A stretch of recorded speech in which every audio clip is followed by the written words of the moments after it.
नमस्कार, आप देख रहे हैं प्राइम टाइम खबर। मैं सुशील कुमार। जम्मू कश्मीर के कठुआ में एक 8 साल की मासूम के साथ गैंगरेप की वारदात ने पूरा देश हिला दिया है।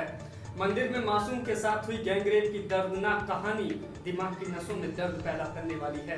दरअसल कठुआ जिले के रसाना गांव में 17 जनवरी को जंगल में 8 साल की एक लड़की की लाश मिली थी, जो पिछले एक हफ्ते से लापता थी। 10 जनवरी को वह घर से घोड़ी चराने के लिए निकली थी और उसके बाद वो घर वापस नहीं लौटी। घर वालों ने जब पुलिस में शिकायत दर्ज कराई तो पुलिस ने लड़की को खोजने में कोई दिलचस्पी नहीं दिखाई और आखिरकार एक हफ्ते के बाद 17 जनवरी को जंगल में उसकी लाश मिली। लाश मिलने के बाद बॉडी का पोस्टमार्टम हुआ। रिपोर्ट में पता चला कि लड़की के साथ कई बार गैंगरेप हुआ है। उसे भूखा रखा गया, नशे की गोलियां दी गई और उसके दुपट्टे से उसका गला घोट दिया गया और फिर सिर पर पत्थर मारकर उसकी हत्या कर दी गई। चार्जशीट के मुताबिक आसिफा नाम की मासूम बकराल समुदाय से ताल्लुक रखती थी। ये एक मुस्लिम समुदाय है। इनका कठुआ में रहने वाली हिंदू परिवारों से अवैध स्लॉटर हाउस चलाने और फसलों को बर्बाद करने को लेकर लंबे समय से विवाद रहा है। इन दो समुदायों के बीच चल रही अदावत का खामियाजा 8 साल की मासूम को भुगतना पड़ा। चार्जशीट के मुताबिक कुछ हिंदू लोगों ने बकराल समुदाय को सबक सिखाने की ठानी और इसके लिए उस 8 साल की बच्ची को निशाना बनाया गया। सबक सिखाने का मास्टरमाइंड रिटायर्ड राजस्व अधिकारी सांझी राम था। उसने लड़की के अपहरण, रेप और हत्या की योजना बनाई ताकि इस घटना के बाद बकराल समुदाय दहशत में आ जाए और वो कठुआ छोड़कर चला जाए।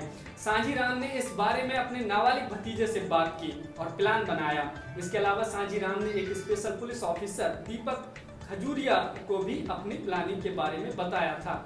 10 जनवरी की शाम को दीपक खजूरिया अपने दोस्त और special police officer Vikram Singh के साथ मिलकर बीटू मेडिकल स्टोर गया। वहां से उसने बेहोश करने वाली दवा एट्रिपल की 10 गोलियां खरीदी। इसी दौरान सांझी राम के भतीजे को वो लड़की जंगलों में दिख गई। उसने अपने चाचा सांझी राम को लड़की के जंगल में होने की बात बताई। लड़की जब जंगल में अपने जानवरों को खोज रही थी तो उस नाबालिग ने लड़की से कहा कि उसके जानवर जंगल में अंदर हैं। लड़के की बातें सुनकर लड़की उसके साथ जंगल में चली गई।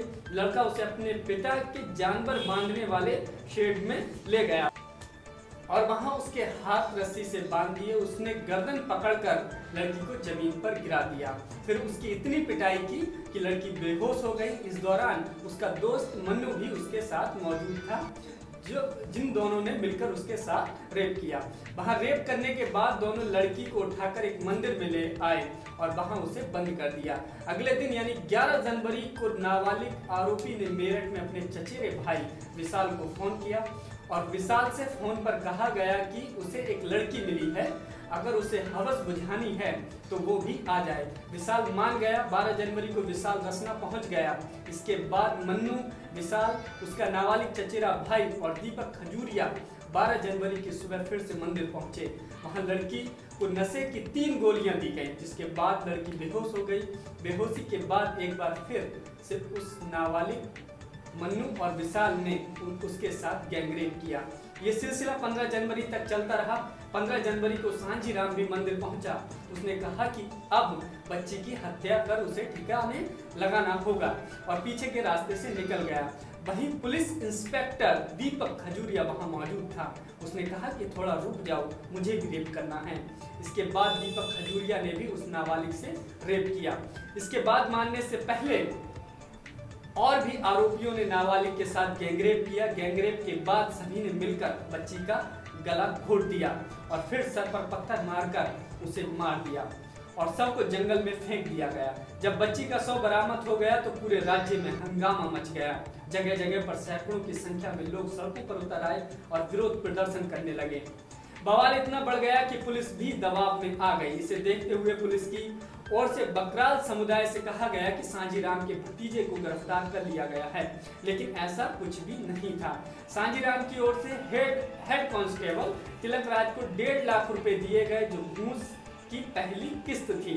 जब तक केस में स्थानीय पुलिस की भूमिका थी, सांझी राम पैसे देकर आरोपियों को बचाता रहा, लेकिन 22 जनवरी को केस क्राइम ब्रांच को सौंप दिया गया और मामला पुलिस से आगे निकल गया।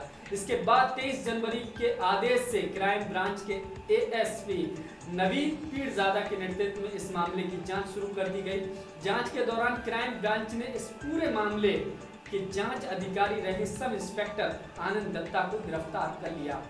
जांच आगे बढ़ी तो पता चला कि इस गैंगरेप में जम्मू कश्मीर का एक स्पेशल पुलिस ऑफिसर दीपक खजूरिया भी शामिल है। इसके बाद 10 फरवरी को क्राइम ब्रांच ने दीपक खजूरिया को भी गिरफ्तार कर लिया और जब चार्जशीट दाखिल की गई तो पता चला कि इस 8 साल की बच्ची से कितनी हैवानियत की गई है।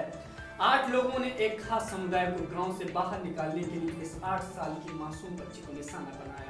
उसके साथ बर्बरता की सारी हदें पार कर दी गई और फिर सारे सबूत मिटाने के लिए पुलिस को पैसे दिए गए और पुलिस ने भी राजी खुशी ये पैसे ले लिए। लेकिन बात यही खत्म नहीं होती है। हैवानियत की एक कहानी और भी है जो इस हैवानियत को अंजाम देने वालों को बचाने की कयावत की कहानी है। जब पहली बार इस मामले में स्पेशल पुलिस ऑफिसर को गिरफ्तार किया गया तो सियासत शुरू हो गई। बीजेपी के 2 मंत्रियों के वीडियो वायरल हुए जिसमें उन्होंने कहा था कि क्राइम ब्रांच को किसी की गिरफ्तारी से पहले सोचना होगा। सत्तारूढ़ पीडीपी के सहयोगी दल बीजेपी के मंत्री लाल सिंह और प्रकाश चंद्र गंगा ने पुलिस की कार्रवाई के खिलाफ आपत्तिजनक बयान दिया। वीडियो में सुनाई दे रहा है कि प्रकाश चंद्र गंगा ने जिले के एएसपी को धमकी भरे अंदाज में कहा कि किसी की भी गिरफ्तारी से पहले उन्हें सोचना होगा, यहाँ जंगल राज नहीं होगा। प्रदेश के दूसरे बीजेपी मंत्री लाल सिंह ने कहा था कि अगर क्राइम ब्रांच ने इस मामले में किसी को गिरफ्तार किया तो हम आंदोलन करेंगे। हालांकि मुख्यमंत्री महबूबा मुफ्ती ने किसी तरह से झुकने से इनकार कर दिया और उसके बाद कुल 8 लोगों की गिरफ्तारी हो पाई। इस मामले में दूसरी बड़ी हैवानियत तब देखने को मिली जब क्राइम ब्रांच कोर्ट में इस मामले की चार्जशीट दाखिल करने की तैयारी कर रही थी। तभी वकीलों के एक बड़े समूह ने क्राइम ब्रांच का विरोध शुरू कर दिया। उन्होंने इतना हंगामा किया कि 9 अप्रैल को चार्जशीट दाखिल नहीं हो पाई और फिर क्राइम ब्रांच ने 10 अप्रैल को चार्जशीट दाखिल की। वहीं पुलिस ने इस मामले में एक्शन लिया और विरोध करने वाले वकीलों के खिलाफ केस दर्ज कर लिया। बताया जाता है कि कठुआ की बार एसोसिएशन बीजेपी की राज्य इकाई से जुड़ी हुई है और वो सभी आरोपियों का बचाव कर रही है क्योंकि सभी आरोपी हिंदू हैं।